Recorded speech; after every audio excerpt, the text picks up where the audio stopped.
We are all good. Hey guys, I am Follygon, and tonight we're just going to be working on a new character, and let me pull it up for you here. There we go. So I'm just going to be working on this character tonight, and I'm going to start by working on the hair, and then from there we're just going to jump around and work on some other parts. You guys can pop in, ask questions, just hang out, whatever you want. And the concept that I am referencing for this character, let me find that as well here. 1 second. And that is by Angel Huerta, and it is her, her or his, Caravan Guardian concept character. So I am aiming for this middle one here. And I'm going to attempt to kind of get as close to that as I can. Obviously, I'm not going to do all that tonight. That's a lot of work. But I'm going to work on it for as long as I can until, you know, either I get bored of it or we move on to something else. So like I said, start with the hair. Let me go ahead and grab this. Let me know if you guys can hear me all right with the mic. And we will go ahead and jump right in. Let me move some stuff around so we can get comfortable. Grab your popped corn or your Cintiq or tablet or your pencil, whatever you got, and let's get cracking. So like I was saying, we're gonna start with the hair, so I'm just gonna go ahead and turn this all off. I would throw a snapshot, and I got gunk all over my Cintiq. I need to wipe this thing off. Can feel it under my hand. I would throw a Shift S snapshot over here so that you guys can see the character as I'm working on it, but I find that while I'm streaming, ZBrush doesn't really like to have extra stuff on the canvas. So unfortunately I won't do that for now. And like I was just saying, I just realized that I got a ton of gunk on here, so give me 5 seconds so I can scrape some of this off. I was just wiping my desk off 2 seconds ago because all my time is spent on this, and any time I spend doing anything else, cleaning, cough cough, is rare. So Tristan, welcome back. Everything good? Yes, of course. Helion, welcome back as well. Just dropping by. How you guys doing? You guys working on anything cool tonight as well? If you guys missed the little intro bit there, I was just saying that we're going to be working on some hair right now. So starting off with some hair for this character, it is a concept by Angel Huerta on ArtStation. And do some hair, jump around a bit, and see what we can get done. But nothing too rigid or strict in terms of time. Maybe until, the water runs dry. That's a pretty good indicator most times.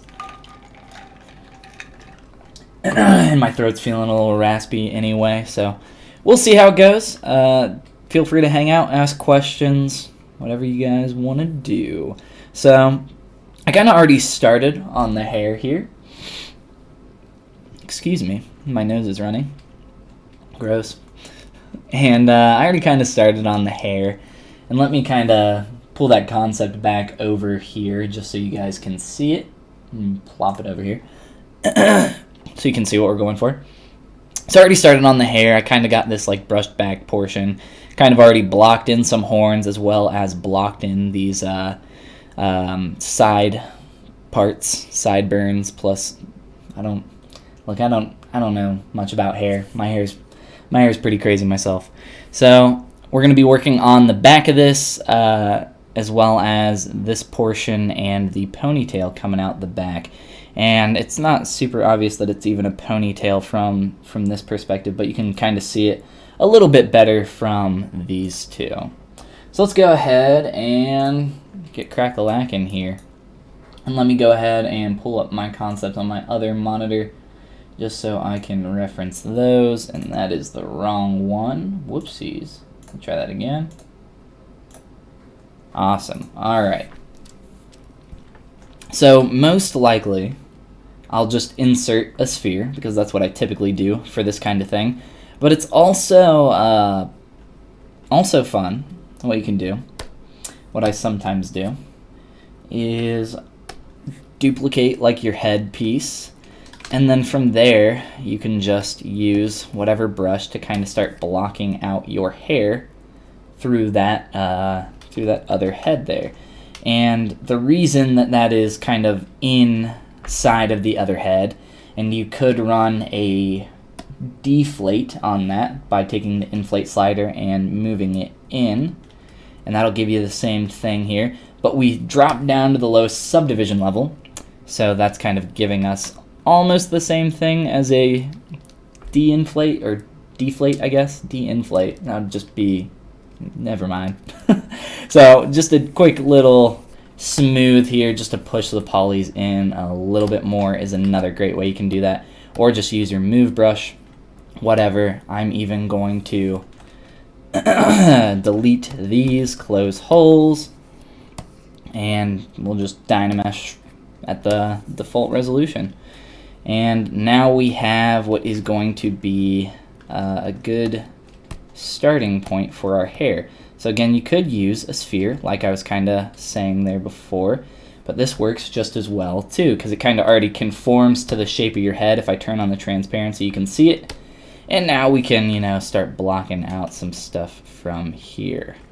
So, looking at our concept, and you know what?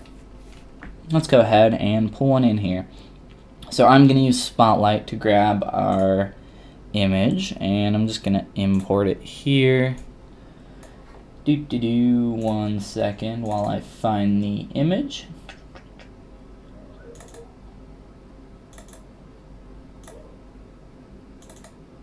So many folders deep. There we go. Alright. Turn that on, add to Spotlight, and we'll scale this down and throw it down here in the corner.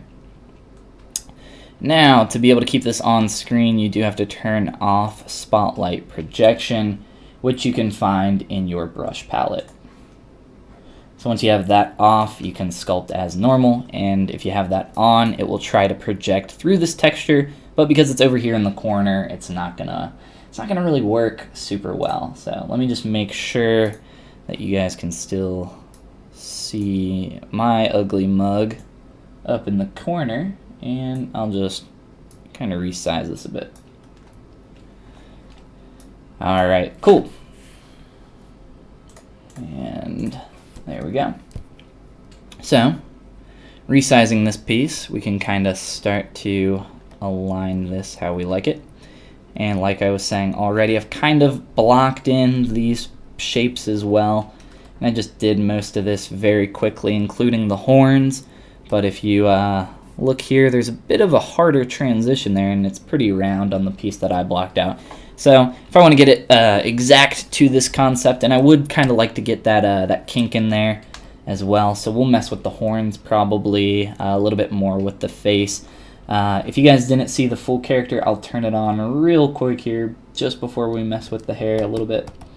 Turn on the arms, hands, legs, there we go.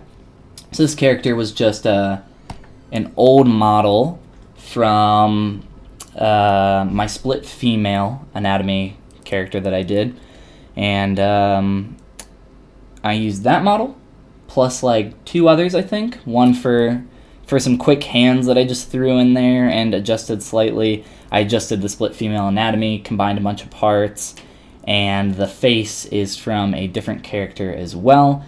And I just adjusted all these things, kit bashed them all together, just to get a quick starting point and base mesh for us to work from. So we can go ahead and turn off all the stuff that we're not going to be focusing on. So turn all that back off. And I'll keep this on just so we can kind of see things in relation to the neck, which is kind of useful, at least I think it is. And we can go ahead and take a look back at our hair. So before just taking a look at this, kind of like planning out how I want to tackle this, I think before we want to kind of start messing with this, just because we have like the most basic shape here, which is kind of what we want, I think the next step would be to kind of get these blocked in and then get a ponytail blocked in. So I'm just kind of while I'm talking here, trying to fix a transition that I saw that was bothering me a bit. And cool. So let's go ahead and get these guys in there. So there is a few ways we could do this, and it's all about trying to find the fastest and most efficient way and kind of the way to get the best result. So what I would probably do is just do an insert sphere and then duplicate it, because I'll have more control over that. But on occasion, and I've done this many a times, you can just turn on curve mode for your insert brush. And let's look here. Let's start with that, just curve mode. And I'll turn off X symmetry just so we can see what we get here. And make a quick little loop. You can see that we can kind of get that idea across very quickly here. And let's see here. I don't think that's snapping to my geometry, but now it is. Awesome. So this might actually work out pretty well. So let's kind of size these up, and it looks like there's some maybe variation in the size of these. That might just be kind of the artist's not fault, but their inability to make, you know, every sphere there the exact same size. It could also be perspective, playing around with stuff. So let's just scale these up, try and get them a little bit closer to what we see there. And I kind of like that. And it looks like, you know, we got a good kind of step, curve step. So it's doing 1, value of 1. Your curve step essentially says how often it will generate your new insert mesh along that curve. So if I had it set to, let's try to get it close to 0.5, we'll just slide it like that, and I'll draw another, and it should have them kind of intermingling inside of each other.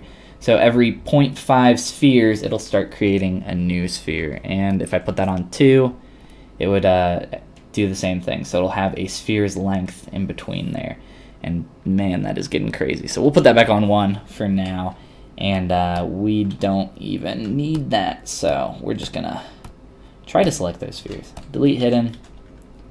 And unmask that as well. So let's turn off curve mode on our insert sphere, because I'm sure we're going to use it later. And cool beans. So let's think about scaling this up a little bit more. Get that a little bit more visible from this angle, and sometimes turning on perspective can let you know a little bit easier. The default perspective in ZBrush, if you don't know, is set to a value of 50, and I'm pretty sure this is like in millimeters, but like a 50 millimeter lens. But 1, I'm not positive. 2, I can hold control over this to get a little bit more information as camera lens, short focal length.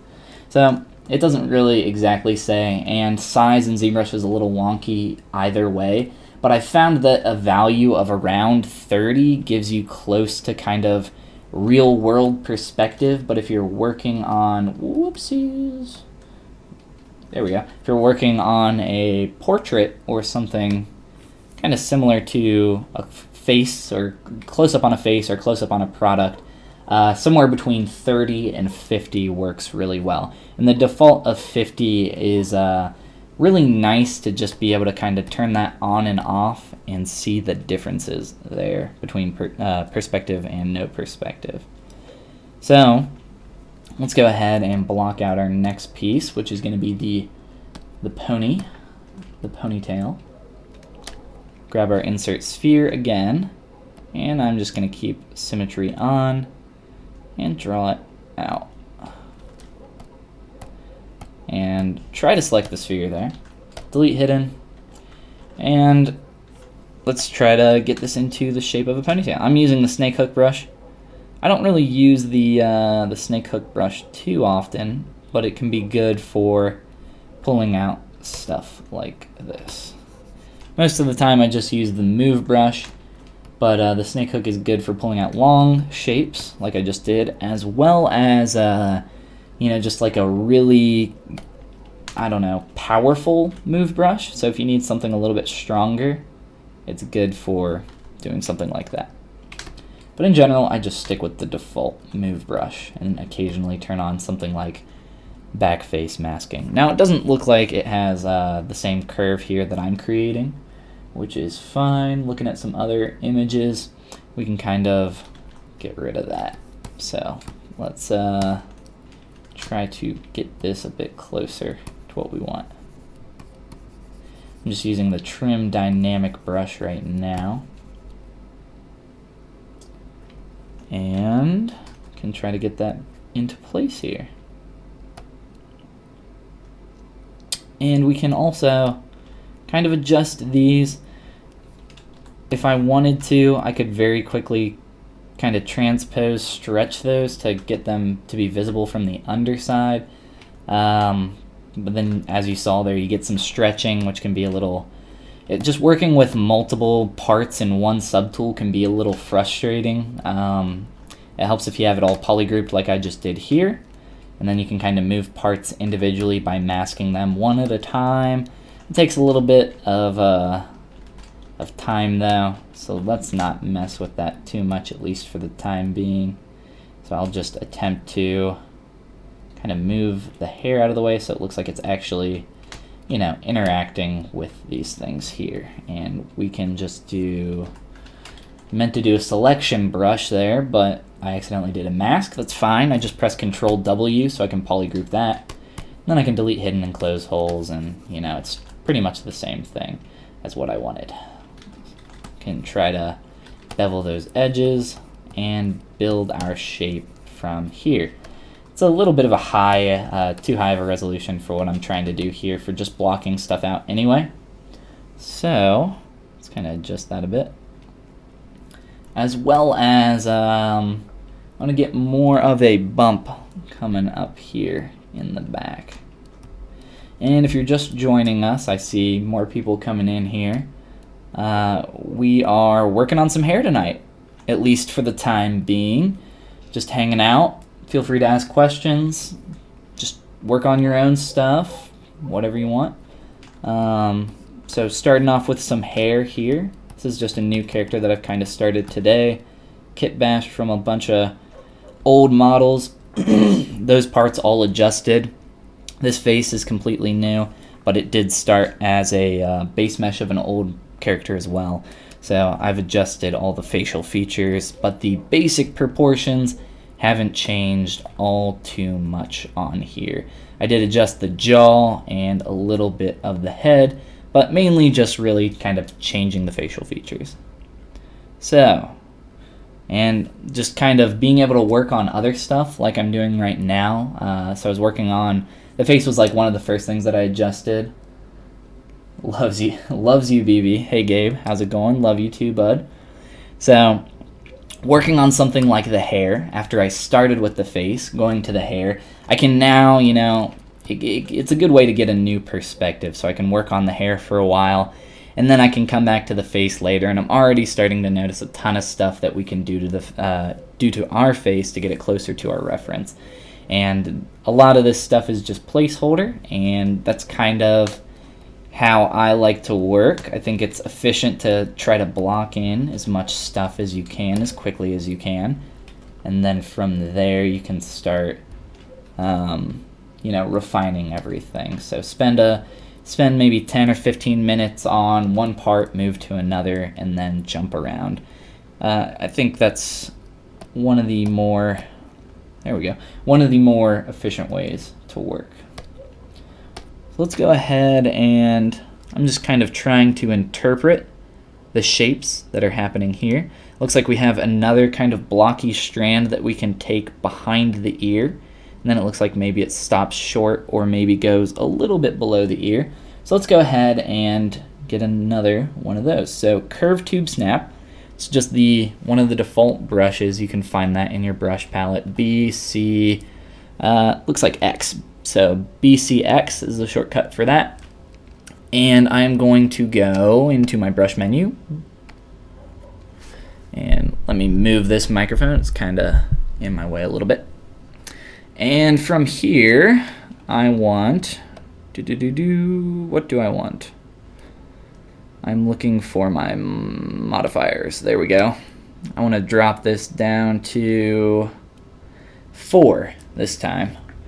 So depending on what your brush modifier number is set to when you're using the curve tube snap, and I found out about this really recently, like maybe a month ago, and it's super awesome. I love it.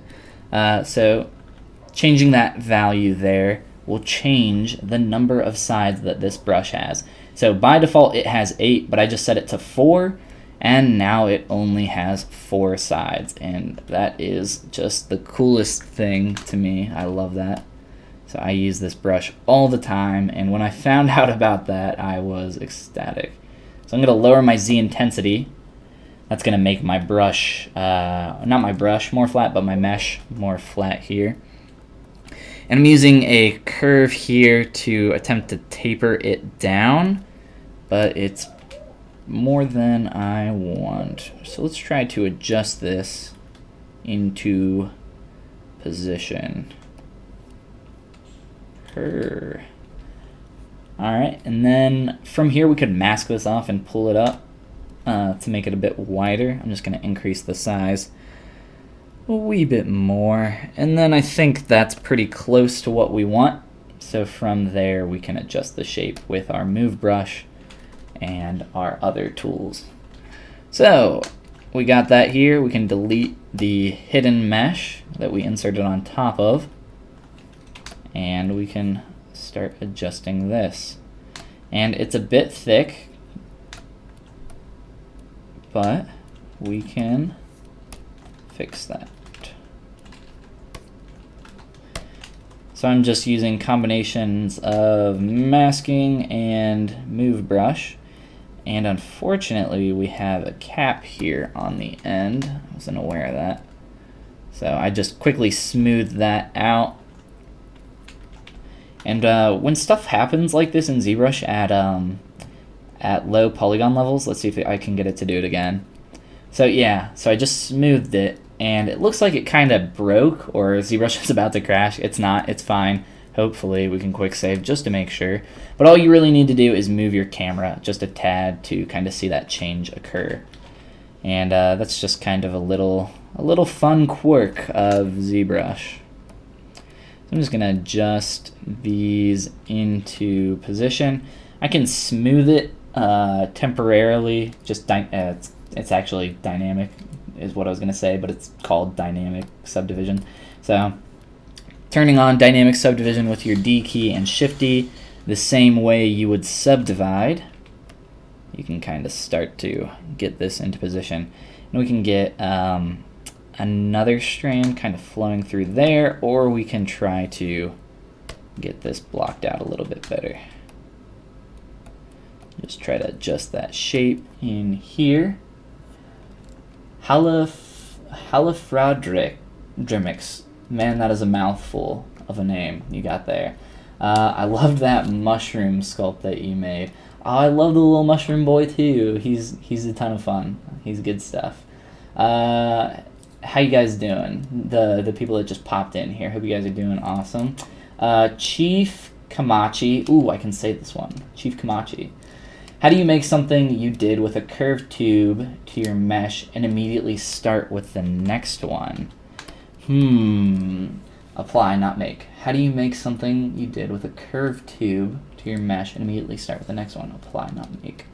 Not entirely sure I understand your question. Let me see if I can do this. So curved tube, what you want to do is apply it to your mesh and then start making another one, if I am not mistaken. So if I do this and do, whoops, we got multiple subdivision levels. We'll delete those temporarily. So bam, we got a curve.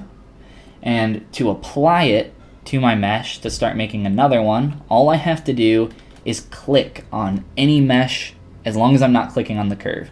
So I can click up here, that'll get rid of my curve. I can click over here, That'll get rid of it. I just can't click on the canvas because that's how you rotate the camera. The way I rotate the camera, though, is by holding Alt, or clicking Alt, or wait, no, right-clicking. I forget the controls to ZBrush because I have so many hotkeys, but this button on my pen is set to right-click. I believe that's correct. Yes, it is.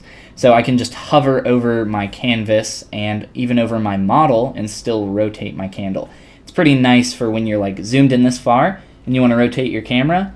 And I could come and click in this little corner over here, but instead I can just, you know, do it wherever I want by right-clicking. So anyway, trying to answer your question here. Tap on your mesh anywhere, applies the curve or applies the mesh, deletes the curve, and then you can do another one, and then delete the curve, another one. That looks like crap. I think you get the idea that we'll turn off symmetry. Delete the curve, delete the curve, delete the curve. If that answers your question, let me know. I believe that's what you were asking. But if not, try to rephrase it so my tiny brain can understand. Alright, cool. So moving on here, back to this piece. Try to adjust this and get it into place.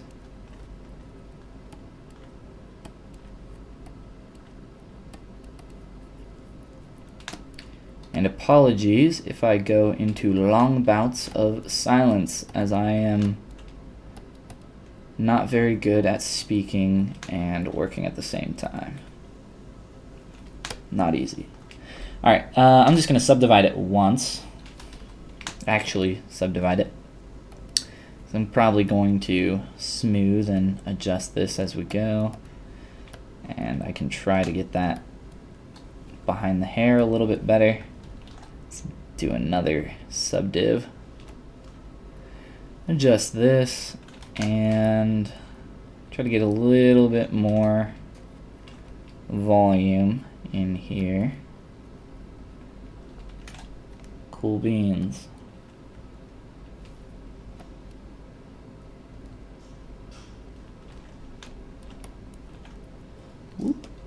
Alright, so looking at this gap, we can adjust this piece to kind of fill that in if we want,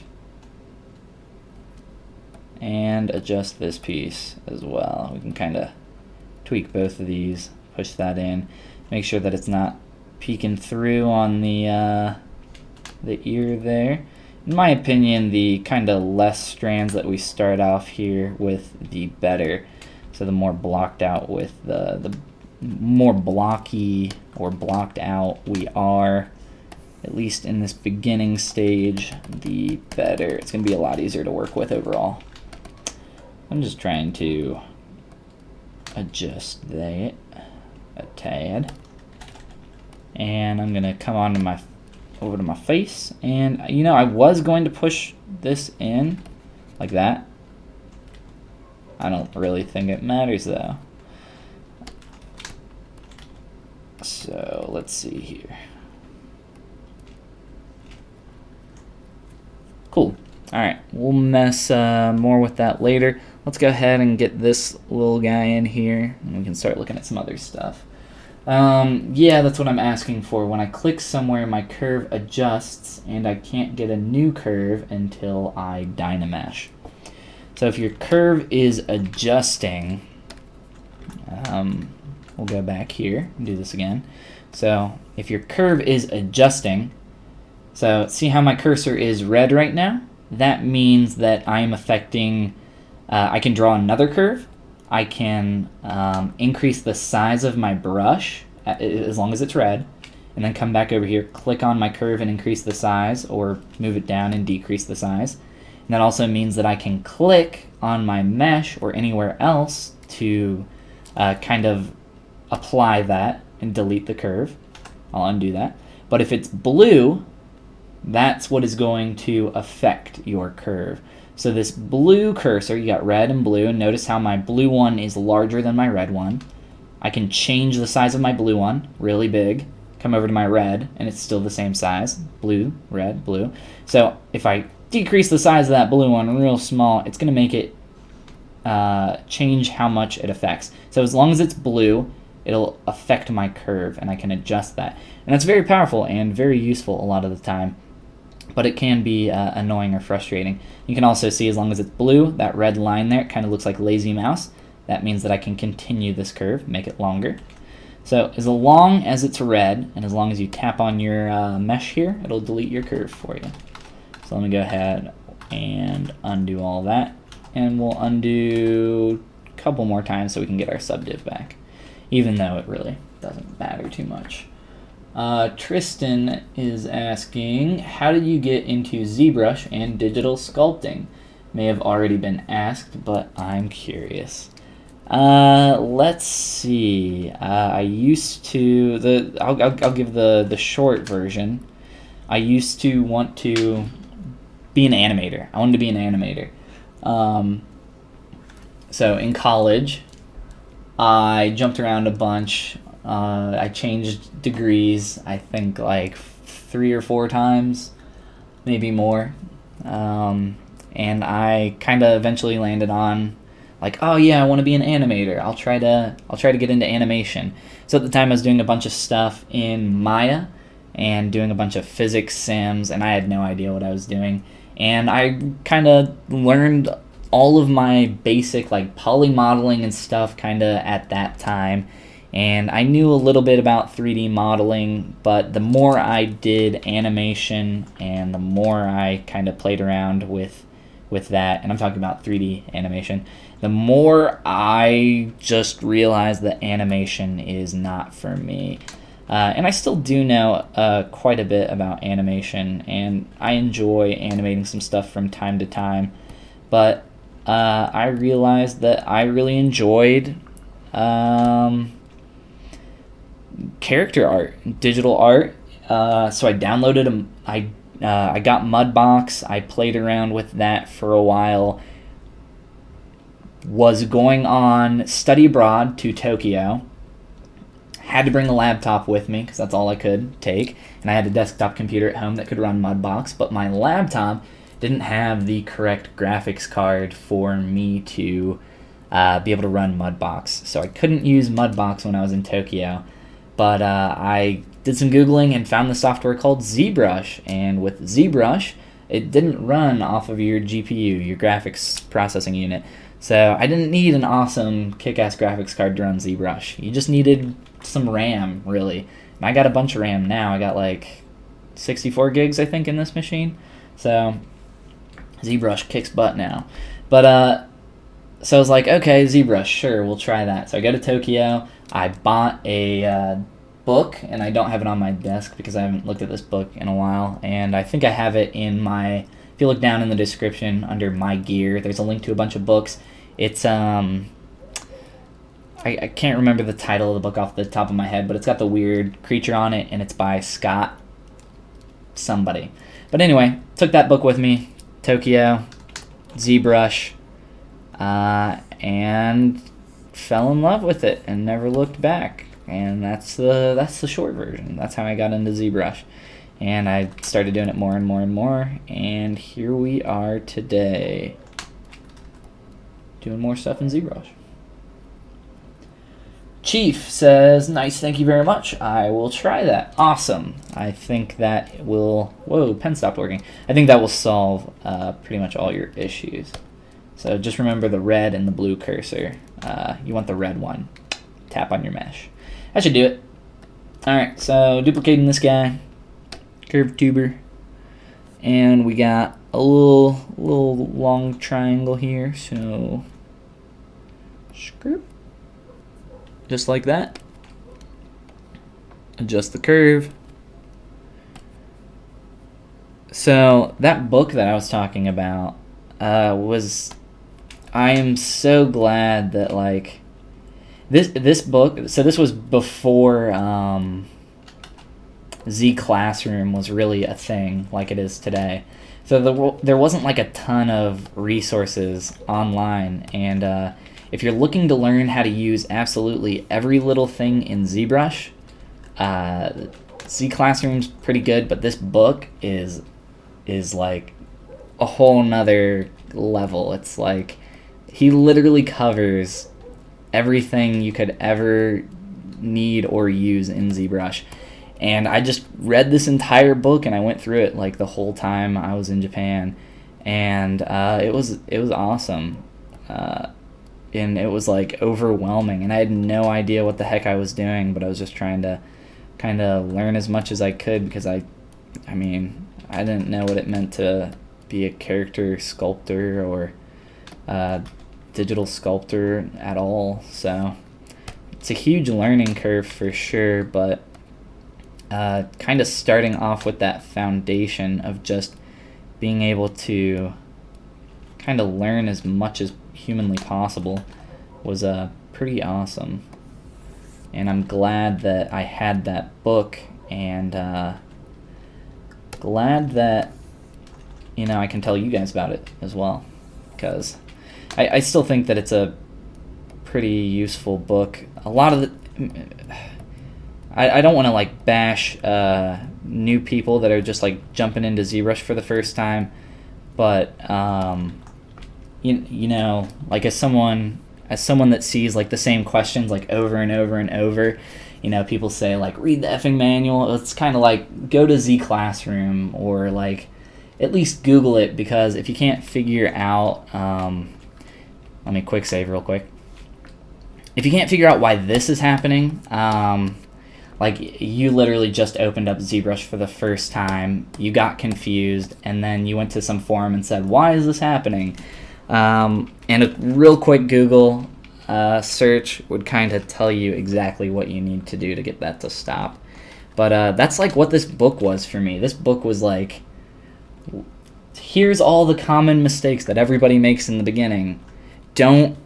God forbid, don't use this material unless you know what you're doing and you want to kind of make it really easy to see where transitions in your surface are happening. And even if you do know what you're doing, I wouldn't recommend using this material. It's not super great, but it is the default for some reason. I don't know why.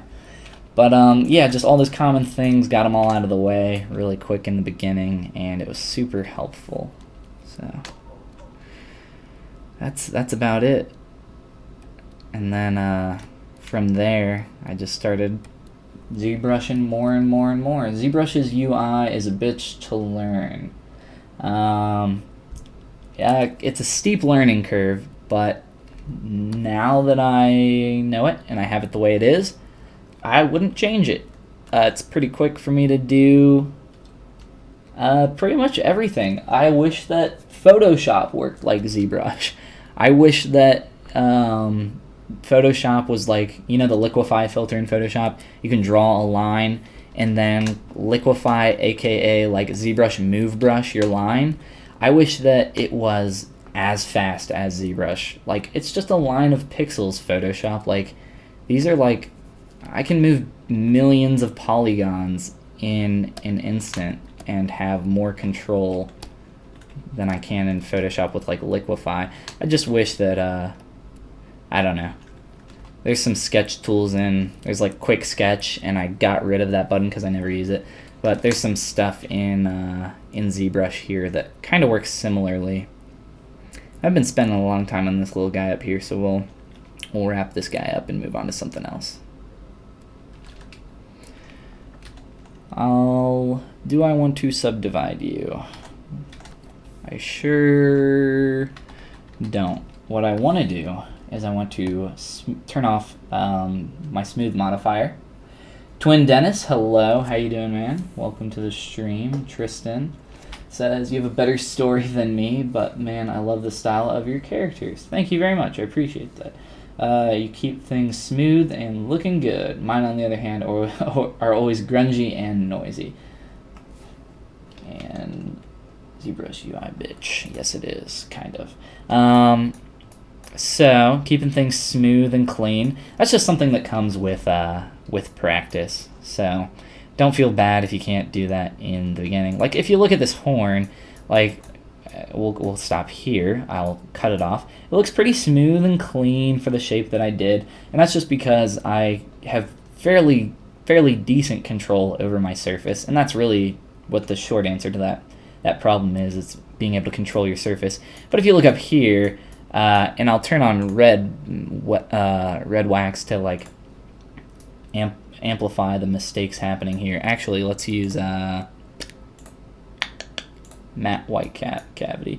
You can kind of see there's like, maybe you don't notice, but there's like there's a bunch of uneven stuff happening in this surface. And if I move the light around, you could probably see it a little bit better. But like, this is stuff that I will fix later, and it's the result of using a pinch brush quick and lazily. But I knew that I was kind of going to be adjusting this, and I even have an impromptu cut in here, just so I can kind of remember to put that this kink in here that you see, and put that in the horn. So smooth transition, we want somewhat of a sharp. So 1, 2, 3, and this is 1, 2. So we will adjust all of that in time, and that is just, like I said, stuff that comes with practice. So I'm dividing with my smooth modifier off, and then once with it on, that'll keep it from going a little too thin. And let's actually once more with it off. So that helps it retain this shape a little bit better. And then from there, one more subdivide, just so I don't destroy this with my smooth brush. And I could turn down the strength on my smooth brush, but I'm a little too lazy, so I just, bump up the subdiv one more. It's just 94,000 polys. Like, I don't care. Like, I do stuff the quick way. not for everything, but I try to keep stuff. I try to work fast. Especially, I need to try to work fast when you guys are here, because me talking and working again is not my strong suit. Gary, what's going on? Hello, Follygon. Hello, chat. First time chatting one of your live streams. What kind of book did you just mention? Came right at the end. Man, words are tough for me. The book I mentioned, if you look down in my description, there's this link. It says My Gear, and it takes you to this website called Kit. All the stuff that I use, all of my equipment, all the books that I recommend and stuff are in there. And it is, I'm blanking, so we'll just pull it up here real quick. Kit.com. This is me, Follygon's Gear, cool, sweet. This book, ZBrush Character Creation. Scott, did I say Scott earlier? I think I said Scott Spencer. So he wrote both of these. This one is so this is the kind of beginner one that I would recommend. So, I would recommend that you get the second edition. I think this is for ZBrush 4R7. The first release, so that would be P1, or no, this is for 4R6, 4R5 or 4R6. So this is like one version back, which really not too much has changed since then. The big thing is really like ZModeler, but you can find a bunch of tutorials online for that. So that one, this is kind of the next one, the step up from this one. So I would recommend that you do this one, read through this book first, and then grab this one, because it's a little bit more advanced. But this kind of goes over a bunch of stuff as well as teaching you some cool tips and tricks for anatomy and stuff like that. But then again, I also have dudes like this on my desk. There's a sweet butt and a wiener for you guys. So I got the guy and the girl version of this from 3D Total, which I think I have them on my, yeah, right here. So I got him here as well. They're kind of expensive though. So, and this is the third book that I recommend, Anatomy for 3D Artists. I got it on my desk right over here. Super awesome book, really great reference, but I wouldn't recommend getting that unless you're really into anatomy and fairly confident with your ZBrush abilities. It's less ZBrushy focused and more anatomically focused. So if you struggle with doing a bunch of stuff in ZBrush, then maybe that book isn't the best one to start out with. So yeah, that's pretty much the rundown on the books. Why do I keep going back to this stupid hair strand? Stop. Someone stop me. I can't stop. Alright. Where should we go next? What should we look at next? This is kind of looking a bit odd. I got perspective on. I should probably turn that off if I'm going to work more here. So let's work on adjusting some transitions. And what I'm talking about is my curves of my hair, making sure gravity is doing the thing it's supposed to, or at least making it look like it is, as well as adjusting some of this. Sound effects help. Twin Dennis says, I was invited to participate in a game project. I'm kind of anxious since I never have done low poly conversion before. Well, Twin Dennis, I wouldn't worry too much about that. There's a ton of good tutorials online for retopoing a high poly mesh into low poly. And there's some really cool stuff you can do in ZBrush with poly grouping to kind of guide your Z-remesher tool. So if you want to just do quick auto topology, you can do that. So if you look here, I have 1, 2, 3 poly groups. And if I go into my Z-remesher menu and I already have it checked, keep groups. So if I Z-remesh this right now, boom, this might take a second, it's going to keep all these poly groups as well as make the topology kind of follow this flow. And we're just doing that really low so you can see that. So that's pretty cool. That's very useful if you're trying to do some auto topo stuff pretty quick. But that's the basics of using that method. But I won't go too far into that because we could spend a while on it. Thanks for showing. We'll check it out. Just started ZBrush. Awesome, Gary. Well, welcome to the gang. Welcome to the 3D. What was I calling the stream last time? I was calling it like the 3D boys or the 3D buddies. It was like the most terrible name for a stream possible. I think it was the 3D buddies because that just kind of rolls off the tongue very terribly and I hate the sound of it, so let's go with it. Thanks for joining the 3D buddies. You are now an official Z-boy. Alright, so let's do another strand here, curve tube snap. And I am going to up these modifiers back up to, or not back up to, but up to 6. 6 is kind of the magic number for a cylinder in 3D. Works really well. Got the Z intensity down, so we should get somewhat of a flat here. And let's up the size. The intensity, I'm going to turn that down just a bit to 25.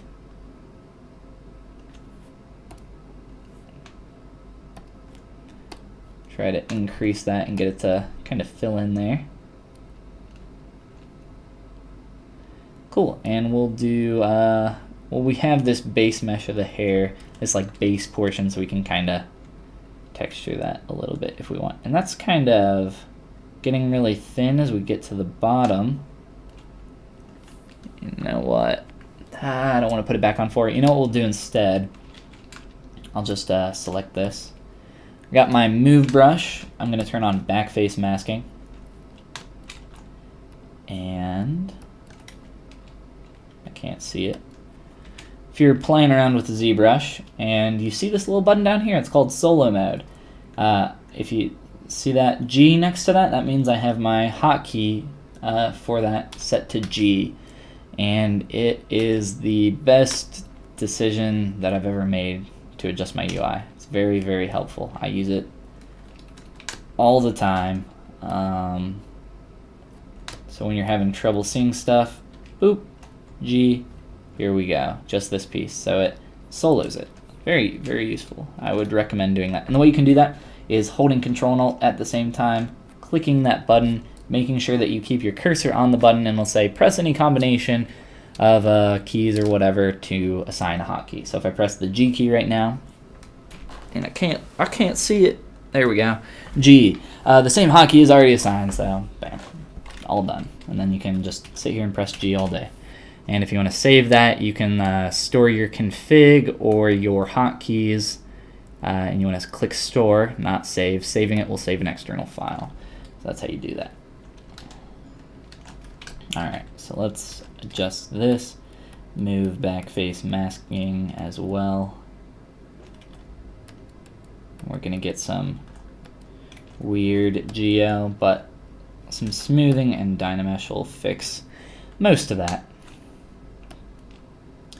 And we don't even have to pull this down too far, but I do kind of want it to have a consistent flow up to there. And for the back of the hair, so for the ponytail, for the bottom portion under here, we might want some strands looking like it's being pulled up into the ponytail. And maybe we have like one or two kind of poking out. So we'll mess with that. Again, we can't really see what's going on back here, so we kind of have to interpret what we can. And I am planning on working on this character for a while to attempt to get it as close to the concept as possible. Again, that concept is by Angela Huerta, or Angel Huerta, I believe. They're on ArtStation. I'll put a link in the description to their ArtStation page so you can go check out their work. They have a ton of just awesome concepts and characters, and they're very, very talented. So I dug this character a lot. It's for, I think, a tabletop game called Magitech. I believe that's a... you know what? Actually, I think it's for... I want to say it's for Pathfinder. I checked out their website a little bit ago, so I was very curious what that was, because I love me some tabletop gaming. But yes, some Magica looked pretty cool. There's a ton of awesome concepts on Huerta's website, on ArtStation, as well as a bunch of other people that are working on it. So just some really cool concepts, cool theming. It's very fantasy, as well as it's got like the magic and the kind of techie side of stuff in there. So it's pretty cool. I would check it out if I were you guys. I barely even know what Magitech is, so like I'm not being sponsored by them or anything to tell you that. But it's a cool game. Looks like it. Cool art. Don't know if it's a cool game. I've actually never played Pathfinder, so. Alright, let's go ahead and quick save, because we had a little bit of a lag there for a sec, and that kind of scares me. So I'm just using the curved tubes brush here, and there are a ton of other hair brushes or curved brushes that you could be using. Let's see here. There is the Macon hairbrush, which I have right there. That's an awesome tool. You can find that online. I believe it's free. Just search Macon hair curves or Macon hairbrush. Should pop up right away. I believe it's on Gumroad. But yes, that is a pretty sweet brush. And you can make one that's fairly similar to that. Relatively easy. But let's go ahead and continue to get a few pieces in here. So just using this most basic brush that comes with ZBrush. It's very powerful though. I use this most of the time for blocking out my hair because I like to have just basic tubes in place so I can have more control over the shape that I'm getting. And we can hide this one. And we can hide this one as well. And we'll continue to put some more curves in here. And again, I'm just working symmetrically right now. We'll break symmetry farther down the line, but for now we just want to keep everything symmetrical so we don't have to do quite as much work. Let's see here. It is Angel Huerta. I don't know if I'm saying Huerta, their last name, correctly, but that's how I'm going to keep saying it. Let's see here. Cool, thanks for showing. Her forehead looks a little small. Can't can't fit those jewels on there. No, we cannot. There's gonna need to be some moving and positioning. So I don't think the forehead is too small. I think it's that the hair needs to go up and the horns need to go up a bit as well. Once we do that, we should be able to fit those jewels on there. And as you can see here, we do have more forehead to work with. So we are going to continue working on the hair for now, and that is the kind of stuff that you start to notice as you start working on other things. So it's kind of like taking a break for a little bit, but instead of taking a break, you work more, but just on different stuff. So awesome, awesome ability to recognize those differences. Let's see, never been into polygroups too much. How do you assign them fast enough so it won't slow your workflow down? Control W. So check this out. So I got 3 polygroups here. I'm going to turn off line. So you can just see line turns off your polys. This is just polygroups. If I press Control W, it will polygroup everything. If I mask something off, press Control W, it will polygroup what I masked. So I can just do this, polygroup, polygroup, polygroup. So I can just polygroup all day long. And I will undo all that because I wanted those polygroups there for a reason. And pressing Control W to polygroup with nothing masked polygroups everything. So that's the quick way to work with polygroups. And then you can also do something like what I got here, a quick menu. So if I want to, I can group front, and it will polygroup the way it'll polygroup forward, like from my camera's position. And this is very, very useful. This is so when I used to work on toys, this is what I would use to draft stuff for molding, if you guys know anything about that. But that's pretty complicated stuff, so we will not get too into that. Let's see here.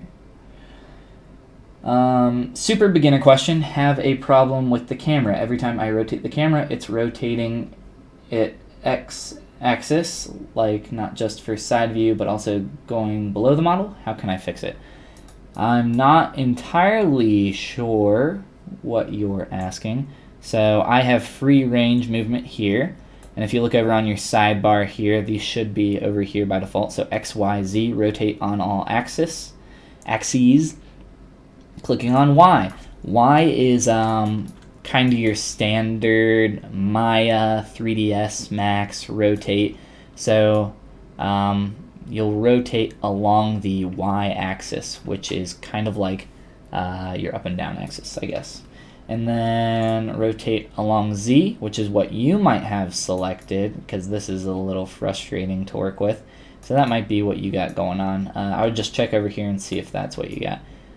If not, I'm not entirely sure. Maybe if you could try to explain it in a different way. Try that first, though. How do you make mouth lips your way? I find them tricky sometimes. Dude Studio, sick name. I love it. First time chatting here. What's up, dude? And I said that on accident. What's going on, dude, though?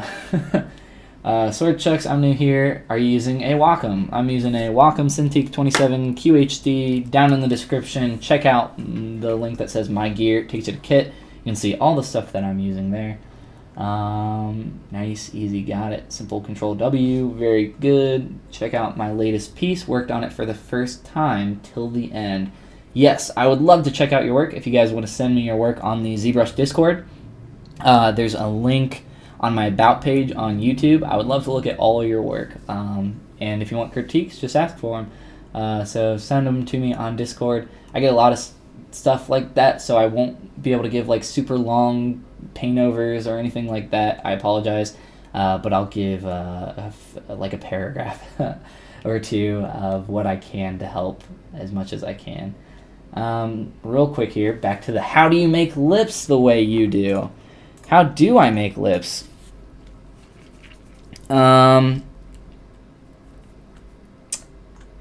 So that's a tricky question. So I don't have a set way that I make lips. I don't have a set way that I make noses. I don't have a set way that I make ears or eyes or really anything.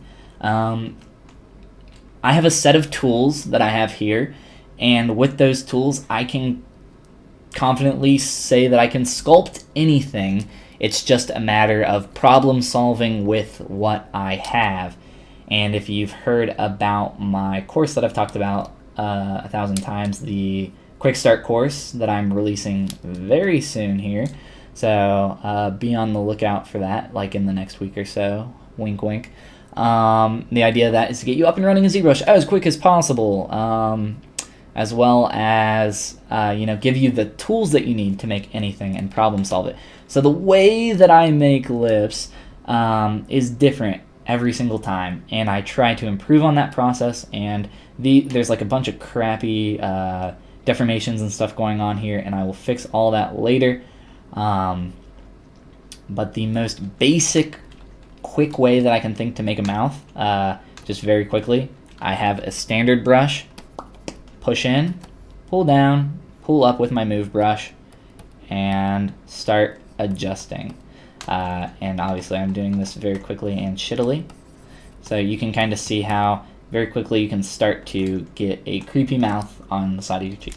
So that's how I would kind of start doing it. But if you want a longer video on me doing that, I was thinking about doing a live stream where I would do some lips in real time and you guys could follow along, as well as if you go over to my YouTube channel, go under videos, or yeah, I think it's under videos, or playlists. There's a tutorial playlist. I have a tutorial going over creating a basic stylized character's face. Then I believe it does eyes. Either way, it goes face, eyes, nose, lips, ears. So it does all the kind of 4 or 5 major features of the face, and then I do a quick hair little tutorial. So that's over on my YouTube channel. You can go check that out. Your Discord is not in your stream description. Yes, I know. It's on my About page on my YouTube channel. So if you go over to my YouTube channel, About, you should find it there. And then you can join up, find me on Discord, and send me your pics. I would love to.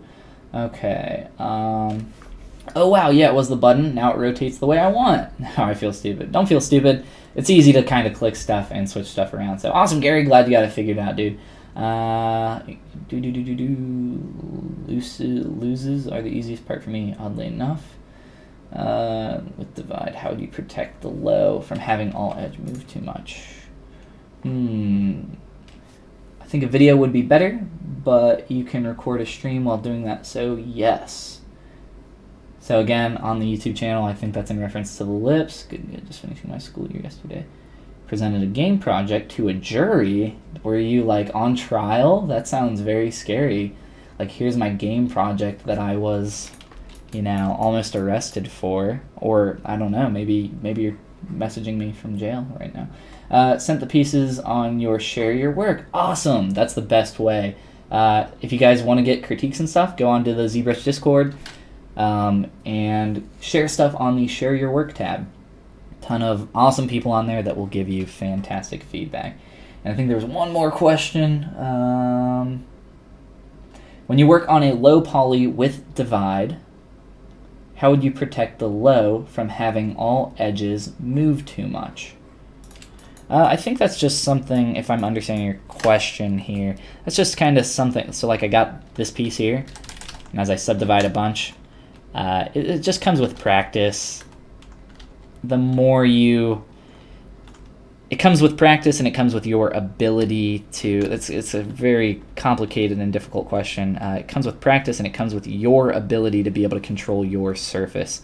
So if you're having trouble doing that, just give it some time. And if you're kind of new, just don't expect immediate results. ZBrush is not easy.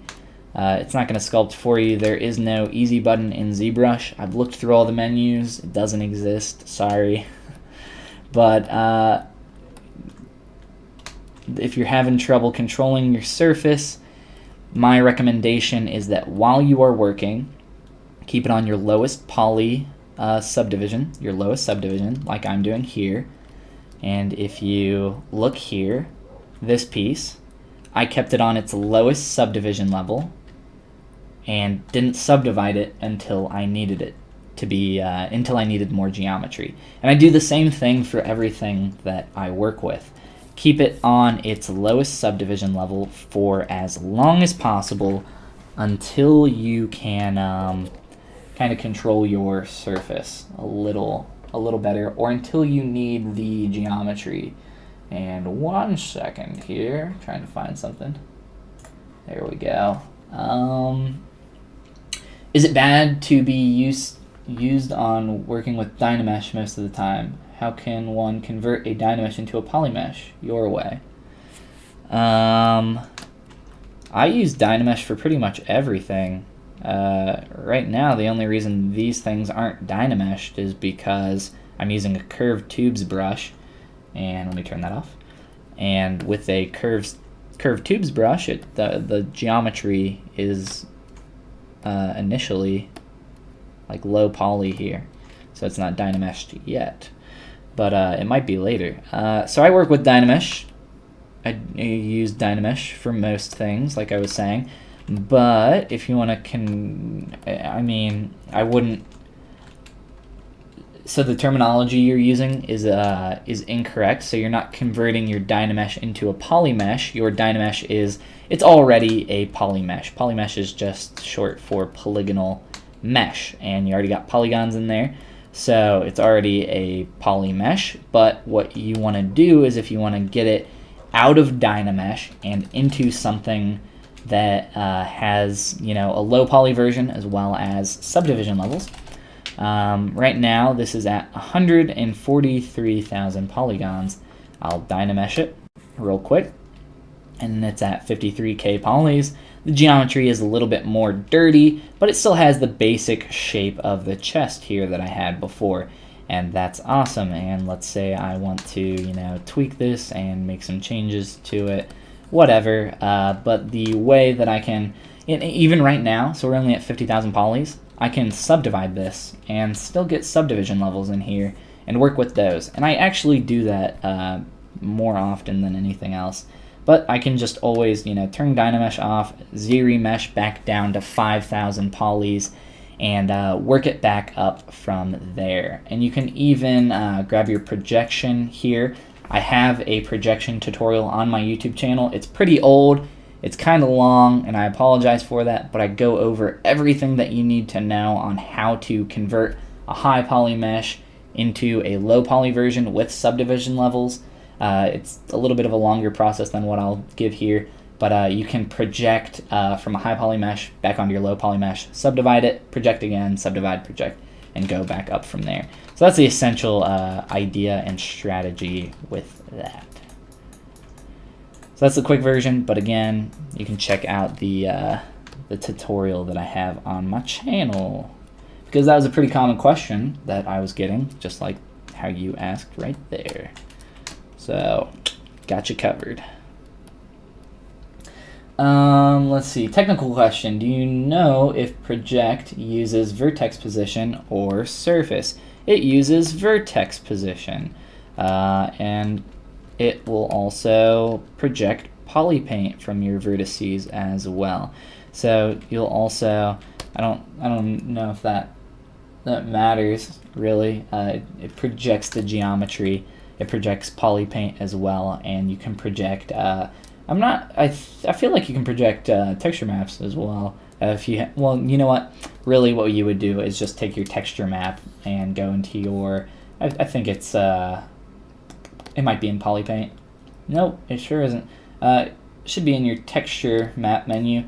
You can create Polypaint from a texture map if you have something on your mesh. You can also create geometry from a displacement map and maybe a normal map. Somebody can correct me if I'm wrong on that one. I think you can. It's been a while since I've needed to do anything like that. You've been using projection usually, so that's cool. I use it all the time. Can you use a projected mesh for a rougher version of a game model? Yes, absolutely. If you want to just do some quick auto topo, that works really well. Low game model, low poly. I was just correcting what you were saying. So yes, absolutely, you can. All right, so some more tweaking here. You can subdivide these, and as I subdivide them, they kind of de-inflate, get a little bit thinner, come down in the deformation palette, inflate them back up. It's just a really good, quick way to do something like that. The tips of this will not be seen, so we can kind of do that to get those back in there. Turn all our other hair pieces back on so we can see how everything is interacting together. And we can start to quickly adjust some of this stuff. Cool. And I'm using my transpose tool. If you have transpose on, you can just control click on your poly group and it will select it. So that's a quick way to do that as well. Someone was asking earlier about how do you work with poly groups quickly. That's another way. That's another good one. All right. Twin Dennis Gaming. So we got Dude Gaming or Dude Games or something like that, I believe, and Twin Dennis Gaming. Says thank you. You're very welcome, sir. Or madame. All right. So we've kind of blocked in a bunch of hair, and we'll just leave that there for now. It's not really, doing anything. We'll mess with that later. No worries there. So we'll just kind of do a quick, rough little poof. Quick little poof. But now, need to wake up. Now we can start messing with some other stuff. So I've been talking a lot here. Madame version would be Denise. That is very true. But I don't know. There might be a female Dennis. I'm not one to judge all the Dennises in the world. So now we can kind of start playing around with some stuff. Just kind of general upkeep. And Ariel was saying that, our forehead's looking a bit small. Can't fit them cool gemmers on the forehead. So let's scoot our hair, our little pompadour up. I think that's what that's called. Little pompadour poof. So push that up, just that way. You know what, we could even pull this strand all the way back into the ponytail, which might be cool. And I might even do that just talking about that. That sounds pretty nifty. And we can block in some gems. I could use my move brush on these horns, but it'd probably be smarter and more lucrative to kind of use our transpose tool and just push them up a tiny bit. I'm going to have to correct a lot of the general shape on these horns as well. And as we move one thing, another thing kind of starts to intersect with it and get messed up, so we can adjust a few more things as well. And a great way to, so I have a bunch of subtools in here, not a bunch really. This is it's pretty small for now, but where'd my mouse go? So we could turn on Transpose Master. So Z plugin, if you come into Z plugin, T-pose your mesh. That is going to combine all of your geometry temporarily into one piece or one tool, and then from there you can adjust all your parts, all your pieces, and then click T-pose sub T, and that'll kind of apply those changes back onto your main mesh. And I use that all the time. It's super useful. Great for posing, and I'm sure we probably won't get there tonight. We for sure won't get to posing anything tonight, I can guarantee it. But when we stream or show that in a video, you'll see that in action.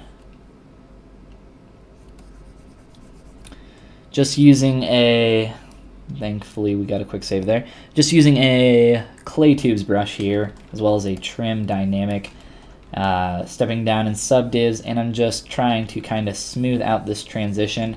But if you look here, you can see that we have a star here, crappy try. It looks, maybe that's just a star as well.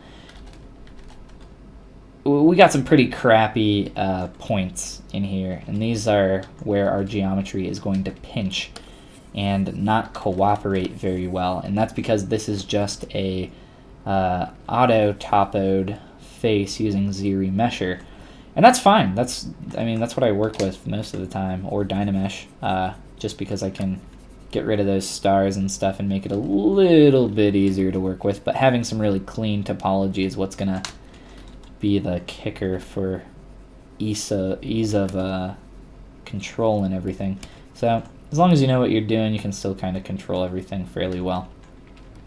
So I'm just kind of trying to clean up that transition just a tad, and we'll focus on that more. Got a little more space on the forehead. The eyes, the nose still isn't quite correct. The lips still aren't quite correct. And most of these problems might be in asymmetry, in pose, in perspective. This might be a little too sharp. So I'm just trying to kind of figure out where to focus our energy. It's good to kind of give yourself a general look, overview. What I like to do actually is take a bunch of screenshots of my mesh, turnaround images, whatever, and I have a script that does that automatically for you, and that's going to be in my course that I was talking about. That'll be in the bonus content for that. And then I take all those images, throw them in Photoshop, and then I walk away for like 5 minutes, come back, do like a quick draw over, point out things that I don't like, even write notes on the side. And that's like a really good way for me to kind of critique my own work very quickly and then be able to get back into it. So that's what I'm kind of trying to do verbally here, so you guys can hear and then, yell at me later when I don't do that thing. So.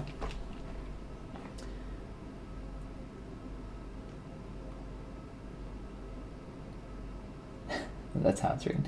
I use ZBrush Core, very, very stripped, LOL. Let me see here. There we go. I had like a little notification, it wouldn't go away. Very stripped. I assume you mean like stripped down in terms of features. It has really most of the stuff that you need though, from everything that I've seen. And most ZBrush tutorials that you're kind of following along with, you can do most of the same thing. My user interface is customized though, so even somebody who's downloading and using ZBrush for the first time isn't going to have the same experience as me.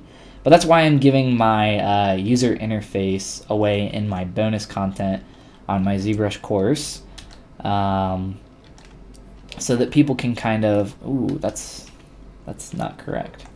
So that people can kind of follow along with what I'm doing and be able to work more quickly. So let's real quick here mirror this. Those weren't exactly the same, and that was gonna bother me. So subdivide, boop, boop. Oh, you know what? Actually, it's the other part of the mesh that isn't the same. So we will adjust that instead.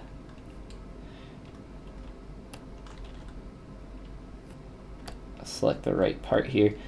So it looks like what we want to do is take this piece, and stuff like this can happen occasionally. You just need to delete your other geometry and then mirror it. I would press mirror and weld in your geometry palette. It works a lot faster than what I just did, but it mirrors only from left to right. So I didn't want that. I wanted this one over there. So Subtool Master is good for that. So that looks a bit more clean. And looking at the nose is kind of what's sticking out the most to me right now. So let's kind of look at that, and we can look at the brow here, some of the shapes happening here as well. Really quick, just kind of trim that transition down a bit. It still looks like this face here is turning a bit, and sometimes it's difficult to tell with just a single image for your reference. If you're trying to get really close to a specific concept, it comes with practice, but a lot of it can be left up to interpretation, as well as you can just like reference something else if you want to reference from real life, which is what I recommend you do most of the time. Referencing stuff from other artists is kind of like playing telephone. You copy what they copied, most likely from life or maybe even another artist. So kind of as it goes, if you've ever played telephone before, like as the message goes down the chain, it becomes less and less of what the original was. And I mean, that's not necessarily a bad thing if you're going for a non-realistic and stylized character like we are here. But that's just something you wanna keep in mind. All right. Cool. So nosy. Let's get nosy. I'm gonna turn on perspective just so I can kind of align this. It looks like our nostril isn't quite the right shape, so we want to make our nostrils more tall or long.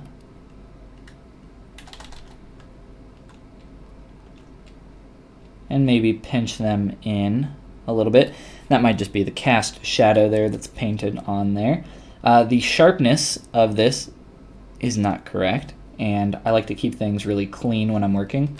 So that is definitely intentional, but we are going to have to change that if we want to get it closer to the concept. This, I was just doing a live stream where I was calling out all the parts of the nose, and I don't remember what this part is called, but I always call it just the lobe of the nose. So it's a little too thick, so we can kind of pull that in a little bit. And again, I was saying this is too sharp. So I have it at my highest subdivision level. We're at 1.7 million polys on the face here. And I'm just going to smooth it. And not much is happening. That's cool. Drop down a level. Smooth a little bit less. I want to be careful. And I'm using the alternate smooth by letting go of shift while I'm using the smooth brush, so we can kind of do that. And I can start to kind of wear this down as we're going. Let's see here. Evening to you as well. Titan Troll, that's a pretty sweet name. Thanks for stopping in. Dude Studio says you work the most for game model, animation model, or single render.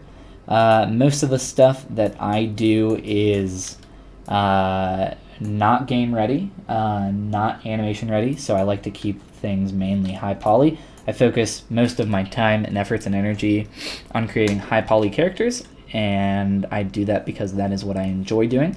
I am not a huge fan of retopoing characters for no reason. I was talking earlier about how I used to do animation, but I don't really do that too much anymore. So my stuff, I typically get either print ready or just do a beauty shot and render. So that's what I do with most of my work. But most of the stuff that I do is to practice and to learn and to get better, and to also teach you guys so you can hopefully learn some stuff from what I am doing. So trying to adjust the shape of this nostril. I'm just using a clay tubes brush just because that's what I like to use, and then I can kind of adjust it from there with a couple other brushes like my Trim Dynamic. Smooth, quick pinch, and we can get a really nice kind of curve in there. Really, it doesn't matter what brushes you're using as long as you're comfortable with them. I really only use about 6 brushes to do most of my stuff. But being able to kind of control your surface and what you're doing, no brush is really going to do that for you. It's just kind of stuff that you have to learn with practice and time. But I know you guys can do it. You just gotta put in that effort. Awesome. By the way, excuse my English if it's wrong. It's not my first language. Absolutely no worries, dude. Dude Studio. I don't mind at all. As long as we can understand each other, I think we are cool. So I was talking earlier about like how I studied abroad in Tokyo for a while when I was in college, and when you start off learning Japanese, they teach you kind of formal Japanese, and then later they're like, by the way, if you've talked to people on the street, they can understand you, but you talk like a 5-year-old. And that's because like most people just use informal Japanese, unless you're kind of talking to a teacher, which I was most of the time, or maybe like your boss or something like that, or someone that's kind of, you know, in a higher up position. So it's like all of a sudden everything just opens up a new world to you, and you're like, this is how people actually talk. But the truth is, you know, people could understand me and the stuff that I was attempting to say. You know, I wasn't amazing at Japanese or anything, but you know, I could get meaning across, and as long as you can do that, you're golden. What do we want to do here? I want to get a little bit of a divot in here, and I'm gonna start just by using my clay tubes again. Might try my inflate brush, but I just want kind of a really light transition there. I just want the light to the actual light, not whatever. I want the light to catch it, so it's not super noticeable from maybe the front view, but there we go. You can kind of see the transition there, and I can emphasize that by pinching it if I want. That might be a little too much. You can smooth it out, clean it up. Cool.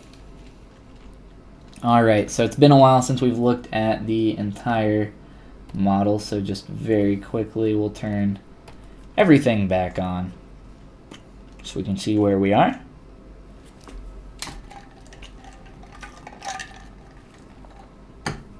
So most of the stuff here is just kit bashed from so I started out with like a base of another character that I worked with for the body. I adjusted the crap out of that for a couple hours. Brought in some hands from another model that I had done, adjusted them slightly, and started on a new face. And this is kind of where we are now. And at the start of the stream, we kind of started working on this hair. I had a couple pieces in here, but we've blocked in a bit more. We've adjusted some parts on the face, as well as kind of making some room for some other stuff. I think we can kind of throw in these forehead pieces. What I like to do when I'm working is to kind of try to block in all the parts and pieces that are going to exist on my character.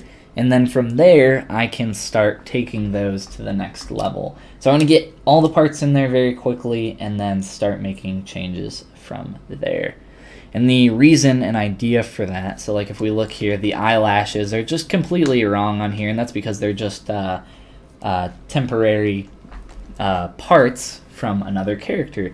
And I adjusted them very slightly for like 1 minute, 1 or 2 minutes, and I'll adjust them later, but I'm not worried about it because they're there and I can make those changes later. So right now the focus is on continuing to get the rest of these pieces blocked in. And the reason I work that way is so that I can kind of see how everything is interacting together, make sure that proportions are correct, and everything's looking nice and clean. And that's kind of the most important stuff when it comes to sculpting. So how are we going to create a little gem, a little gemmy do? I don't know. We'll try something.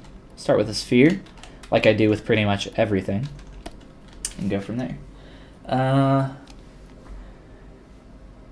So cool that in English there is no difference between a formal you and a friendly you. I mean, kind of. Like, you still address the actual word you, maybe not, but we still address people differently based on formality, you know. I probably, you know, if I'm meeting someone for the first time, I probably wouldn't say, "Hey, you," like to their face. Maybe I would. I don't know if I'm feeling froggy.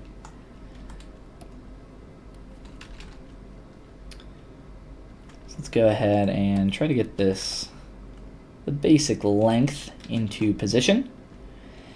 And from there, slice curve. I'm going to subdivide this a couple times. Slice curve.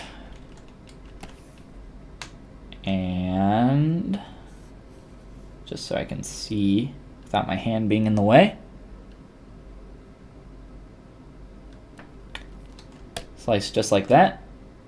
Cuts that, removes that piece, deleting hidden, close holes, Control W to polygroup. And I do all that again. And I could mirror this, but I do have my X symmetry on, but I don't want it to be on. So here we go. We'll just keep doing this a couple times.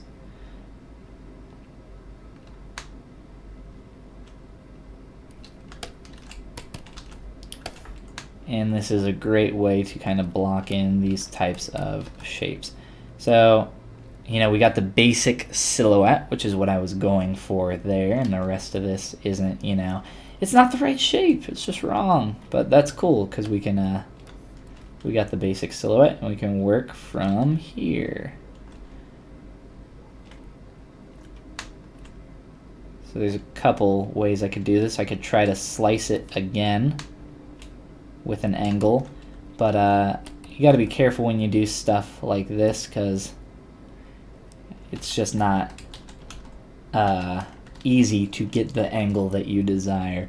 So I'm just gonna grab an H polish brush, but first let's get this like edge down the center. So pinch brush, and then we'll H polish in a sec. So pinch. Ooh, wish I had those polygroups now. Let's try to do this.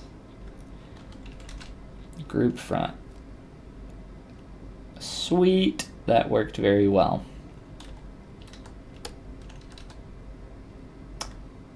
Ooh, let's do this. Move down and group front again.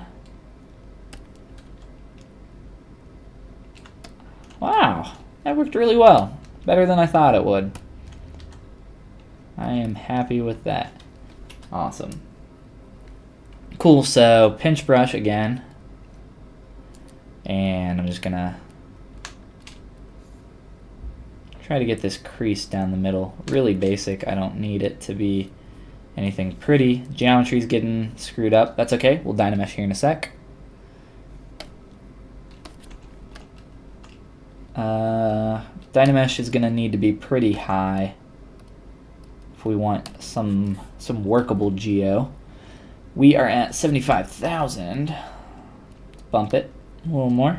158. I'll subdivide that. That should get us close to what we need. And H polish the crap out of this. So I'm just going to use a combination of H polish, pinch, and a few other things to try to start blocking this guy out. And we'll mask that stuff again. So very quick and dirty. I just want to get that basic crease there that we can see, and then do something like this to try to get this. How do we want to do that? Let's use our pinch brush and hold Alt. And my screen is changing colors. Flux is turning on. I don't know if you guys can see that or not. But we'll continue to adjust this. That's if you guys don't know what Flux is, it's a free program that adjusts the colors of your monitor at night as the sun goes down, so that when you go to beddy bye, all that blue light doesn't affect your sleep cycle. And there's a bunch of research on stuff that you can read online about how blue light is not good for your eyeballs right before you go to sleep, for your eyeballs or for your brain. I think mainly for your brain though. So we'll keep messing with this. And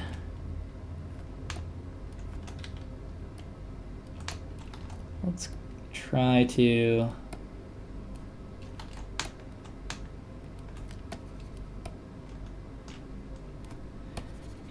Keep doing some of this. So this is just H polish. There's a bunch of hard, like planer brushes that are similar to this. There is a brush called the planer brush, and that's probably, I think, the strongest out of kind of all these types of brushes. But H polish is kind of somewhere in the middle, leaning more towards like a harder surface than most of the planer style brushes. But I use H polish as well as trim dynamic for this kind of stuff. They're both pretty good for creating these kinds of facets and similar stuff. If I want to start to get in there, maybe I'll use my trim dynamic brush and start to adjust this. Maybe build up that shape a little bit. Essentially, like this, it's too round here, so let's undo. Instead of using trim dynamic, I think I'm just gonna try to move brush. That's maybe not gonna work. We'll see. It's okay if it's really dirty. It's okay if it looks like garbage. We'll fix it. We'll fix it. I just want it to be less round on that transition. So just very quick here, adjusting this shape.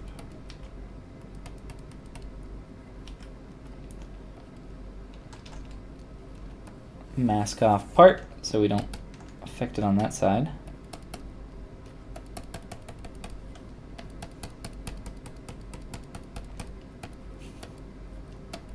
Sweet. Alright, so we can get that a bit closer to what we want, and we can adjust that some more. Start to pull out some of these shapes. If you don't know what AccuCurve is, that's in your brush menu somewhere, I believe under Curve, AccuCurve. So if you turn on AccuCurve on your move brush, it's gonna let you grab a very sharp point with your move brush, and that's very useful for a lot of stuff like hair, or if you're just trying to get a really sharp transition point on something.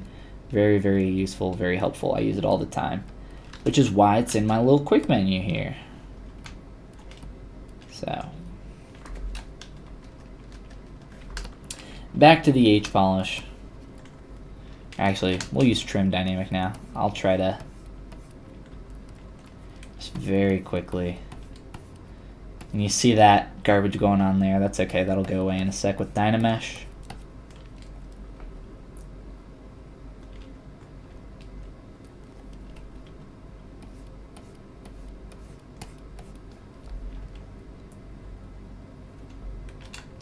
All right, cool. So let's use. Well, let's Dynamesh it first.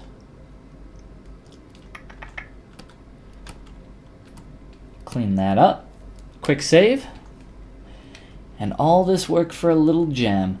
So a cool thing that we could do, you know, as I'm kind of working with this, an idea came to mind to get these faceted shapes, especially if we want to try to get them really clean. We could have Z-modeled this, but I typically don't like to Z-model too much, especially for more organic stuff. And rocks and stones and stuff tend to be more organic. We could try to decimate it really low, and that might work pretty well. But we could also Z-remesh this to the lowest possible value, and then from there subdivide it without adjusting, without using the smooth modifier, and that might get us some pretty cool shapes. But I don't think we're going to be able to get low poly enough, unfortunately. Let's see what we can get with, you know, and we could do that and then delete some poly loops, so maybe we'll try that. Let's see what we get with like some Decimation Master real quick here. So if you guys don't know how to use Decimation Master, this is what you use to lower the poly count of something. If you're going to like 3D print something, Decimation Master is the way to go. Or if you're not worried about topology and you're just trying to get a file out the door, this is the way to go as well. So decimate this 20 here, so I pre-processed it, then I decimated it. Percentage of decimation 20%, and you can see that the change in geometry, we're at 30,000 polys now instead of 150,000. So about 20% there, and you can see how it works. So this shape is flat here, so it uses less polygons here, and then where it needs the polygons is essentially where it will place them. So undo, redo between those two, you can't really even notice a difference between those two. And that's pretty awesome. Decimation Master is pretty smart at this kind of thing. But I'm going to drop it down real low. This is 1%. We'll try even lower. I can't see my keyboard, and I'm VV bad at typing without being able to see. Let's try 0.1. So a tenth of what we got there. It's pretty cool. Not exactly what we're looking for. Not incredibly clean. Can we go lower? Of course we can go lower. So 0.05. We'll try 0.05. So half of what we got here. Decimate. That's pretty cool. Let's get in there. If we're gonna use this method, the heck is going on here? That's no fun. If we're gonna use this method, we're going to probably want to stay around this value. But we're also gonna want to subdivide this stuff. And this is just, what the heck? How does this even happen? That's okay. We'll redo it. No worries. Very quick, very easy to do. I want to get the basic shape back in here. Pinch, pinch, pinch, pinch down the middle. Pinch, more pinching. Pinch, pinch, pinch. And we'll redecimate. And if I decimated this right now, it would put it back in the exact same state we just had. So I'm going to have to pre-process this mesh again, and it doesn't take very long. So bada boom.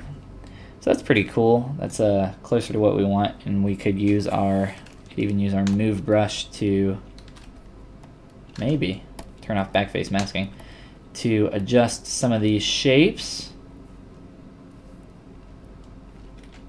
So that's just one way that we could create something like this, and it's not incredibly close to the concept. Excuse me. So we might want to, Z model it a little bit. But I think for now, as our placeholder, and what is going to be something that is going to be adjusted later, I think it's totally fine. So we'll move this down a bit, as well as we'll just leave it there.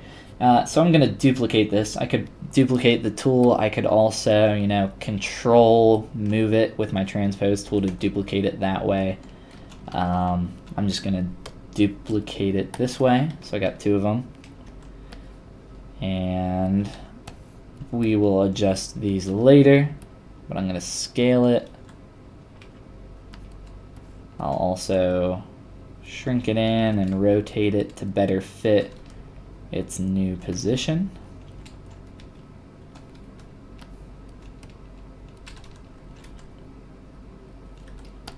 And I'll just use the move transpose here. Get that better in there. And these are duplicates of each other, so there's not a ton of variation there, but we can, even very quickly if we wanted to, I could subdivide back up to around the number of polys that we had. I'll Dynamesh. That should be fine. And then we'll redecimate this piece, and we'll get a little bit of a different shape, a little bit more variation. So it's not exactly the same, and we'll adjust these more later, like I was saying. So just for now, we'll duplicate these and get them here. So duplicate, move you to the side, and you're quite a bit smaller than the others.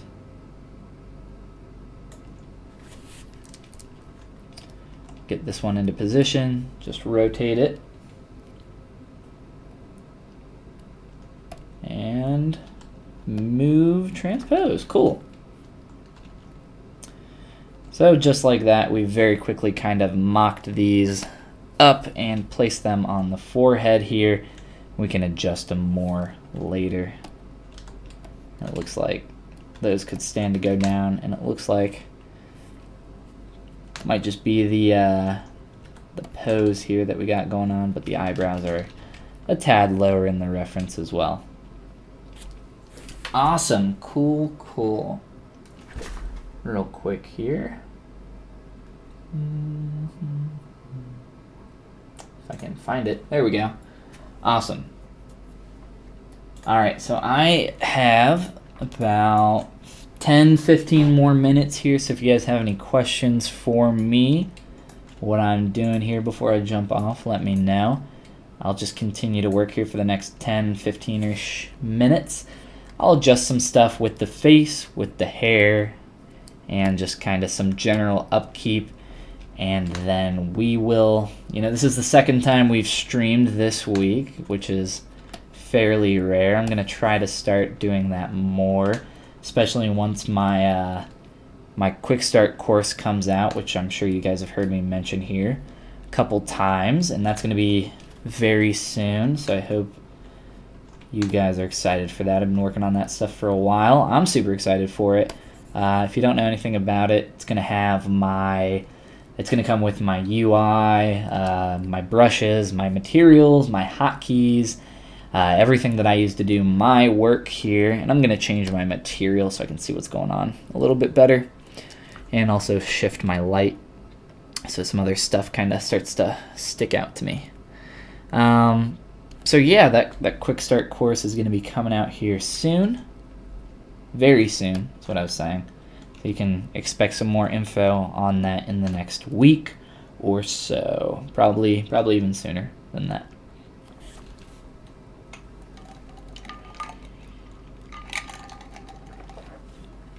Pro tip, real quick. If you guys are, and I haven't done it this time, and we've been pretty lucky, haven't crashed yet. Knock on tablet. Dude, I need to wipe this thing off. If you're wanting to record or stream or do anything like that, in your preferences here, there is a way to make it easier for you.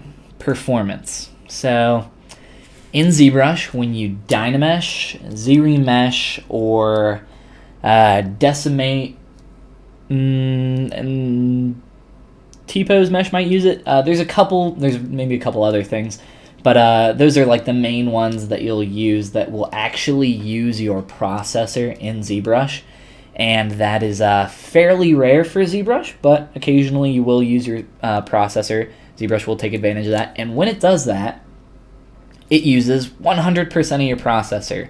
It's very, very nice of ZBrush. No, I actually prefer it that way, but that is the default, unfortunately or fortunately, however you look at it. So it tries to do that operation as quick as possible, and it kind of needs all your processor because typically they're pretty difficult operations and they want them to happen quickly. But if you don't want them to use all of your processor, so if it makes streaming difficult or recording difficult, cuts out your stream, which is what used to happen with me a lot. So I had to do this every time I streamed. This slider here, Preferences, Performance, Max Threads. If you turn this slider down, my voice just cracked. My voice. If you turn this slider down, the description here and the documentation that you can find online doesn't really give you any more information. But here, I've got some pro tips, pro info. This is how many, so this is going to use 8 cores of my processor, essentially 100%. If I shift this down to 6, it will use 80% of my processor. If I switch it down to 4, it'll use 50% of my processor. So these are ways that you can kind of get ZBrush, and I'll turn it down to 6. So I still have about 20% of my processor processor to kind of work with what I got here. So my camera and my recording software don't bug out on me, which, like I said, used to happen all the time. So that is an awesome way that you can kind of prevent that stuff. But like I said, we haven't crashed yet, not this time. So we've gotten quite lucky today. All right, so a couple more things here, like I was saying, and then I'm gonna have to bounce on out of here. Let's see. Stream 7 days a week. Yeah, that would be super awesome. I would actually love to do that. I would love to stream every day. Unfortunately, I don't have the time right now, but I will be able to stream more once that course starts rolling out here. YouTube video quick start or stream. I will have more info on that on the course here soon, so just be on the lookout for that, and I'll tell you guys more about that. But I won't say too much now. But good news for sure. Looking awesome though. Just finished my doodle for today. Gonna post it in a minute. Awesome. Definitely throw it on the ZBrush Discord. I would love to take a look at it, and hopefully you have the same username on Discord, or you can just send it to me personally. I'm the one at the top. Let's see here. The ZBrush Discord. Here's this might be you. I'm not sure. I haven't checked here in a while. Maybe this is your doodle. We got a few new messages. You can find me up here. I'm the admin boy playing ZBrush. Yes, we are. So you can share your work here, or you can just, right-click me and send me a message that way. So cool.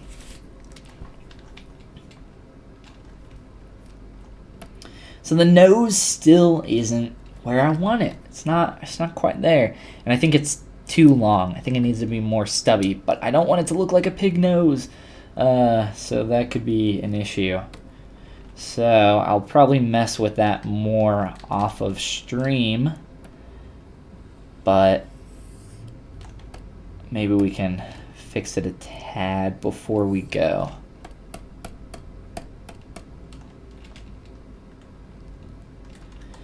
Transpose tool. I'm using move, but instead of moving it with the middle one, I'm going to grab the one on the end, and with that you can kind of squash and stretch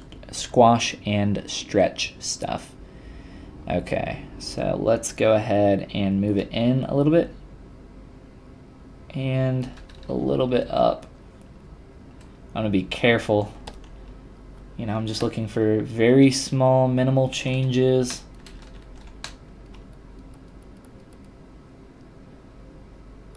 It's a little hard to tell because, we're looking at it from an angle here, but that's looking already a lot better.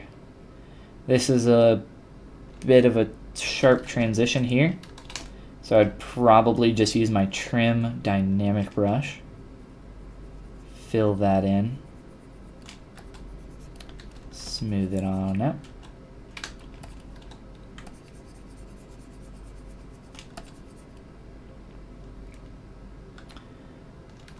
And it's a little too far out now, so I can kind of very lightly move some of this in. And that's a little much. So it's this kind of stuff definitely takes patience, right? But with time, you can start to get it a lot closer, so it's looking good. So it might seem like I'm focusing on very small, minimal details, and I tell people not to do that a lot of the time. Focus on bigger shapes. But, I've kind of already got past that point, and we have kind of the bigger main shape here for the face. So now is the point where I can start focusing on, like, the eyes, and then the nose, and the lips, as well as the ears.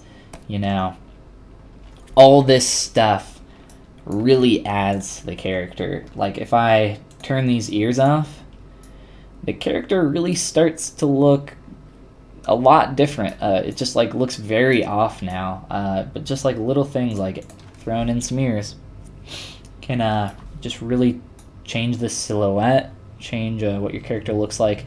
And real quick, speaking of silhouette, tip is to switch your color to black and grab a flat material. And where is our flat material, Ben? Where? I'm sure you guys see it, and I'm just being stupid and blind. But so a little trick with the flat material is it's actually kind of weird and annoying. Gosh, I am so blind right now. I thought it was a standard material. Maybe it's not. I'm not actually reading these. I'm just looking at the images. Either way, I can still use this as a kind of silhouette guideline, but I'll actually keep perspective on. And this just works for like a really good tool for kind of judging your silhouette in perspective. Obviously, these feet are super ganky. Just a little broken, just a little. But we can start to see where we need to work on stuff. Turning your character or your face or whatever you're working on upside down is also an awesome way for you to work on stuff like this. And the reason that is because it gives you a little bit of a different perspective on so you can kind of judge your curves and your angles. And maybe these knees look a bit narrow now that I'm looking at them from like upside down. Some things look a little odd. These arms are curved in, and maybe we like this kind of awesome S curve we got going on here. Maybe we want to straighten that out. I'll probably straighten it out a bit as we go, but these are just little things that you can note on. I like to just do a quick document export and then save that document off somewhere, open it in Photoshop, and then you can do like a quick paint over, noting stuff and what you want to change. You know what? Even turn on edit mode here. This is probably a terrible idea. We'll use our simple brush, right? Scale that up. Sweet. Look at this. We can, this barely works, Boom. You know what? We want to make that more, oh my gosh, this is terrible. We want to make it more straight. I can't really write with this thing. I think it needs to be bigger. But you guys get the idea, I think. So we'll clear that document. So Control N is the default shortcut to clear your document, and I'm actually saying that incorrectly. You're actually clearing your layer. So you come up to your layer palette and click clear. For me, that shortcut is Control Shift N, because Control N for me creates a new document. So if you ever got a bunch of crap on your screen, layer clear. Cool. And we can grab this, draw it back out. And I think that's going to be all we got for tonight. A couple last questions here. Do you have a demo on panel loops? I do not have a video tutorial on panel loops. If you guys don't know what panel loops is, down here in your geometry palette, you'll see edge loops and then group loops or panel loops. Group loops is the better one in my opinion. It depends on what you're trying to do, what you're working with, but it works with polygroups and separate tools broken up into separate parts. I have not done a video tutorial for that, but if there's enough desire for something like that, especially it's useful for hard surface stuff, I can do a live stream or a video in the future. So that's a good one. Nobody has asked for that quite yet. Gary asks, just checking out the character creation book. It's 106 euros from Amazon in Europe. That's crazy. I think it's like 40 bucks in the US, or 20. So US it's $20. 100 euros? That's insane. The version from 2008 is only 20 euros. Which one should I get? Gosh. Yeah, I don't know. I don't know what the differences are between the first and second edition. Uh, Maybe is there like a Kindle edition or like a PDF version that you can purchase? Maybe that's the better route. Or maybe check under the used section on Amazon, aren't they? They're stupid. I used to have her standing up on some tiptoes real tall, and I quickly started to adjust them, and then I was like, nah, F that, I'll mess with it. I'll mess with it later. And then I never did, and I'm very good at never messing with stuff later and saying that I will. But I think that's going to be the end of the stream. Thank you guys all for coming so much. You guys are awesome. Thanks for coming, chatting, asking questions, working along with me. Don't forget, like I said, ZBrush Quick Start course coming out soon. More info on that. Hope you guys are excited for it. If you want to send me some of your work or anything like that, ZBrush Discord channel.